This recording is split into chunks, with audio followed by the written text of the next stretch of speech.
ಹೋರಾಟಗಾರಕ್ಕಿಂತ ಜಾಸ್ತಿ ಗಲಾಟೆ ಇದ್ದೇನೆ. ಓಕೆ, ಇವತ್ತು ನಮ್ಮ ರಾಜ್ಯದ ಎಲೆಕ್ಷನ್ ಕಮಿಷನರ್ನ ಭೇಟಿ ಮಾಡೋದಕ್ಕೆ ನಾನು, ರಾಮಲಿಂಗ ರೆಡ್ಡಿ ಅವರು, ದಿನೇಶ್ ಅವರು, ರಿಜ್ವಾನ್ ಅವರು, ಶ್ರೀನಿವಾಸ್ ಅವರು, ಸುರೇಶ್ ಅವರು, ಪುಟ್ಟಣ್ಣ ನಾವೆಲ್ಲ ಬಂದು ಭೇಟಿ ಮಾಡಿದ್ದೇವೆ. ಡೆಲಿಗೇಷನ್ ಹಿಂದೆ state election commission voter list ಮಾಡ್ತಾ ಇದ್ದಾರೆ. ಹಿಂದೆ ನಮ್ಮ ಎಲೆಕ್ಷನ್ ಕಮಿಷನ್ ಏನು ವೋಟರ್ ಲಿಸ್ಟ್ ಆ ಬೇಸು ತೆಗೆದುಕೊಂಡು ಹೋಗ್ತಾ ಇದ್ದಾರೆ. ಅಲ್ಲೇನಾಗಿದೆ, ಒಂದೇ ಮನೆಯಲ್ಲಿ ಎರಡೆರಡು ವೋಟ್ ನ ಬೇರೆ ಕಡೆ ಬೂತ್ ಹಾಕಿದ್ದಾರೆ, ಒಂದು ವೋಟ್ ನ ಬೇರೆ ಬೂತ್ ಹಾಕ್ತಾ ಇದ್ದಾರೆ. ಈ ರೀತಿ ಎಲ್ಲ ಆಗಿದೆ. ಸೊ ಮ್ಯಾಪಿಂಗ್ ಸರಿಯಾಗಿ ಆಗ್ತಾ ಇಲ್ಲ. ಸೊ ಅದಕ್ಕೆ ನಮ್ಮ PLA ಯಾವುದೇ ಪೊಲಿಟಿಕಲ್ ಪಾರ್ಟಿ ಇರಲಿ, PLAಗಳನ್ನ ಕಂಪಲ್ಸರಿ ಕರ್ಕೊಂಡು ಅವರು ಹೋಗ್ಬೇಕು. ಸ್ಟ್ರೀಟ್ ಮ್ಯಾಪಿಂಗ್ ಆಗ್ಬೇಕು, ಮನೆನೂ ಮ್ಯಾಪಿಂಗ್ ಆಗ್ಬೇಕು, ವೋಟು ಮ್ಯಾಪಿಂಗ್ ಆಗ್ಬೇಕು.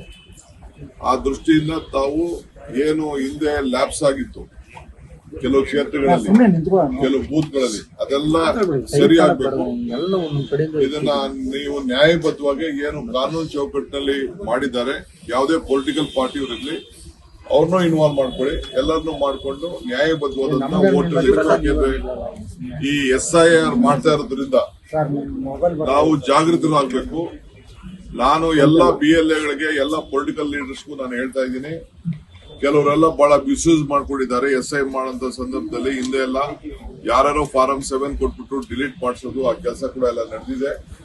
ಅದೆಲ್ಲ ಕ್ಲೀನ್ ಆಗಿ ರೆಕ್ಟಿಫೈ ಆಗಬೇಕು. ಬೆಂಗಳೂರು ನಗರದಲ್ಲಿ ಎಲೆಕ್ಷನ್ ಮಾಡ್ತಾ ಇದೀವಿ, ಜಿಲ್ಲಾ ಪಂಚಾಯತ್ ಎಲೆಕ್ಷನ್ ಮಾಡ್ತಾ ಇದೀವಿ, ತಾಲೂಕ್ ಪಂಚಾಯತ್ ಎಲೆಕ್ಷನ್ ಮಾಡ್ತಾ ಇದೀವಿ. ಹೀಗೆ ಇದನ್ನ ಪರಿಶುದ್ಧವಾದಂತಹ ವೋಟರ್ ಲಿಸ್ಟ್ ನ ನಮ್ಮ ರಾಜ್ಯದಲ್ಲಿ ನೀವು ಮಾಡಬೇಕು. ನಾಳೆ ಬೆಳಗ್ಗೆ ಡಿಸ್ಕ್ರಿಪೆನ್ಸಿ ಆಯ್ತು ಅಂತಂದ್ರೆ ನಿಮ್ಗೂ ಕೆಟ್ಟ ಹೆಸರು, ಸರ್ಕಾರಕ್ಕೂ ಕೆಟ್ಟ ಹೆಸರು, ಎಲೆಕ್ಷನ್ ಕಮಿಷನ್ ಕೆಟ್ಟ ಹೆಸರು ಅಂತ ಹೇಳಿ ನಾವು ಎಚ್ಚರಿಕೆಯಾಗಿ ಬಂದು ಅವ್ರಿಗೆ ನಮ್ದೇನು ಒಂದು ಕೆಲವು ಅನೇಕ ಲೋಪದೋಷಗಳು ನಾವು ಕಂಡಿದ್ದೋ, ಆ ಲೋಪದೋಷಗಳನ್ನೆಲ್ಲ ಕೂಡ ನಾವು ಅವ್ರಿಗೆ ತಿಳಿಸಿದ್ದೇವೆ. ಆಮೇಲೆ ಒಂದಷ್ಟು ಜನ PLAಗಳು ಯಾರು ಇದನ್ನ ಈ ರೀತಿ ಮಾಡಿದ್ದಾರೆ, ಒಂದೇ ಮನೆ ಎರಡೆರಡು ವೋಟ್ ನ ಭಾಗ ಮಾಡಿದ್ದಾರೆ, ಕೆಲವರು ಮೈನಾರಿಟೀಸ್ ವೋಟ್ ನ ತೆಗೆದಿದ್ದಾರೆ. ಸೊ ಇಂಥ ವೋಟ್ ನ ಕೆಲವು ಬ್ಯಾಕ್ವರ್ಡ್ ಕ್ಲಾಸ್ ವೋಟ್ ನ ತೆಗೆದಿದ್ದಾರೆ, ಕೆಲವು ಮನೆ ಆಗದೆ ಹೋದವ್ರನ್ನ ವೋಟ್ ನ ಶಿಫ್ಟ್ ಮಾಡಿದ್ದಾರೆ. ಆಮೇಲೆ ಒಂದೇ ಬೂತ್ ಅಲ್ಲೇನೆ ಮೂರ್ ಸತಿ ವೋಟ್ ಬಂದಿದೆ. ಒಂದು ಬೂತ್ ಅಲ್ಲಿ ಎರಡೆರಡು ವೋಟ್ ಇದೆ, ಒಂದೇ ಮನೆದು. ಇನ್ನೊಂದು ಬೂತ್ ಅಲ್ಲೂ ವೋಟ್ ಇದೆ, ಡಬಲ್ ವೋಟ್, 3 ವೋಟ್, 4 ವೋಟ್ ಕೂಡ ಮಾಡಿದ್ದಾರೆ. ಅದೆಲ್ಲ ದಾಖಲೆಗಳೆಲ್ಲ ನಾವೆಲ್ಲ ಕೊಟ್ಟಿದೀವಿ. ಅಂತವ್ರನ್ನೆಲ್ಲ ಕೂಡಲೇ ಫಸ್ಟ್ ರಿಪೋರ್ಟ್ ತರಿಸ್ಕೊಂಡು ರಿವೆರಿಫೈ ಮಾಡಿ ಅವ್ರನ್ನ ಫಸ್ಟ್ ಸಸ್ಪೆಂಡ್ ಮಾಡಬೇಕು ಅಂತ ಹೇಳಿದ್ದೇವೆ. ಯಾರೇ ಆಗ್ಲಿ ನಿರ್ದಾಕ್ಷಿಣ್ಯ ಇಲ್ಲದೆ ಅಂತವ್ರನ್ನೆಲ್ಲ PLOಗಳನ್ನೆಲ್ಲ ಸಸ್ಪೆಂಡ್ ಮಾಡಬೇಕು ಅಂತ ಹೇಳಿದ್ದೇವೆ. ಸೊ ಅದಕ್ಕೆ ನಮ್ದು ರಿಕ್ವೆಸ್ಟ್ ಇದೆ. ಸೊ ಅದಕ್ಕೆ ಕಾನೂನು ಚೌಕಟ್ಟಿನಲ್ಲಿ ಈ ಎಲ್ಲ ಮತದಾರರಿಗೆ ನ್ಯಾಯವನ್ನ ಒದಗಿಕೊಡ್ಬೇಕು, ಜಾಗೃತಿ ಮೂಡಿಸಬೇಕು ಅಂತ ಹೇಳಿ ಅವ್ರಿಗೆ ರಿಕ್ವೆಸ್ಟ್ ಮಾಡ್ತೀವಿ. ಸರ್, ರಾಜ್ಯ ಚುನಾವಣಾ ಆಯೋಗ ಪ್ರತ್ಯೇಕವಾಗಿ ಮತದಾರ ಪರಿಷ್ಕರಣೆ ಮಾಡುತ್ತೆ. ರಾಜ್ಯದ ಚುನಾವಣಾ ಅವರೇ ಸಪರೇಟ್ ಮಾಡಕ್ಕೆ ಅವಕಾಶ ಇದೆ. ಆ ಕೆಲಸ ಅವರು ಮಾಡ್ತಾ ಇದ್ದಾರೆ. ನನಗದೆಲ್ಲ ಗೊತ್ತಿಲ್ಲ. ಅದೆಲ್ಲ ನಾನು ಚರ್ಚೆ ಮಾಡಕ್ ಹೋಗಲ್ಲ. ನಾವು ಸ್ಟೇಟ್ ಎಲೆಕ್ಷನ್ ಕಮಿಷನ್ಗೆ ಈ ಎಲೆಕ್ಷನ್ ಮಾಡಕ್ಕೆ ಜವಾಬ್ದಾರಿ ಕೊಟ್ಟಿದ್ದೀವಿ. ಅವರು ಮಾಡ್ತಾ ಇದ್ದಾರೆ. ಆ ಮಾಡ್ತಾ ಇರಂತ ನೀವು ಬಹಳ ಹಿಂದೆ ನಾವ್ ಯಾಕೆ ಕೊಟ್ಟ ಇವ್ರಿಗೆ ಆ ಹೋಟ್ಲ್ ಸರಿ ಇಲ್ಲ ಅಂತ ನಾವು ಇವ್ರಿಗೆ ಹೇಳಿದ್ವಿ. ನಾವು ನೀವೇ ಸಪರೇಟ್ ಆಗಿ ಮಾಡ್ಬೇಕು ಅಂತ ಹೇಳಿದ್ವಿ. ಎಲ್ಲ ಹೋಗಿ ಮ್ಯಾಪಿಂಗ್ ಮಾಡ್ಲಿ, ಕರೆಕ್ಟ್ ಆಗಿ ಎಲ್ಲರಿಗೂ ಯಾರು ಮತದಾನದ ಹಕ್ಕಿಗೆ ಅರ್ಹತೆ ಇದ್ದಾರೆ ಅವ್ರಿಗೆಲ್ಲ ಮತ ಕೊಡ್ಲಿ ಅಂತ ಹೇಳಿ ನಮ್ಮ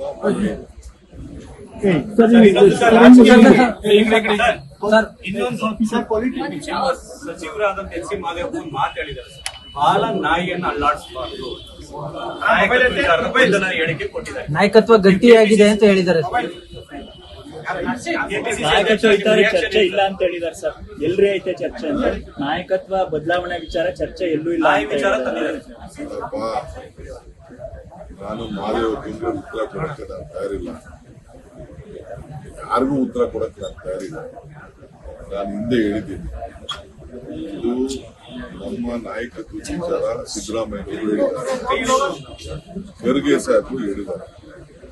ಇದು ನಾನು, ಸಿದ್ದರಾಮಯ್ಯನವರು ಮತ್ತು ಹೈಕಮಾಂಡ್ ನಾವೆಲ್ಲ ಸೇರಿ ತೆಗೆದುಕೊಂಡು ತೀರ್ಮಾನ. ಆ ತೀರ್ಮಾನ ಏನಿದೆ ಅಂದ್ರೆ ಟೈಮ್ ಬಂದಾಗ ಉತ್ತರ ಸಿಗ್ತದೆ. ಇದೇನು ಕದ್ದು ಮುಚ್ಕೊಂಡು ಇಬ್ರು ಹುಟ್ಟು ವ್ಯವಹಾರ ಏನಿಲ್ಲ. ಇದು ಎಲ್ಲ ಸಿದ್ದರಾಮಯ್ಯನವರೇ ಟೈಮ್ ಅಲ್ಲಿ ಏನ್ ಅದಕ್ಕೆ ಉತ್ತರ ಹೇಳ್ಬೇಕು ಅದನ್ನ ಜನಕ್ಕೆ ರಾಜ್ಯ ಜನಕ್ಕೆ ಸಂದೇಶ ಅಲ್ಲ ಸರ್, ಹೈಕಮಾಂಡ್ ಸಮ್ಮುಖದಲ್ಲೇ ಚರ್ಚೆ ಆಗಿದೆ ಸರ್ ಇದು. ನಾನು ಇದನ್ನ ನಾನು ಏನ್ ಹೇಳ್ಬೇಕು ಅಷ್ಟು ಹೇಳ್ತಾ ಇದ್ದೀನಿ.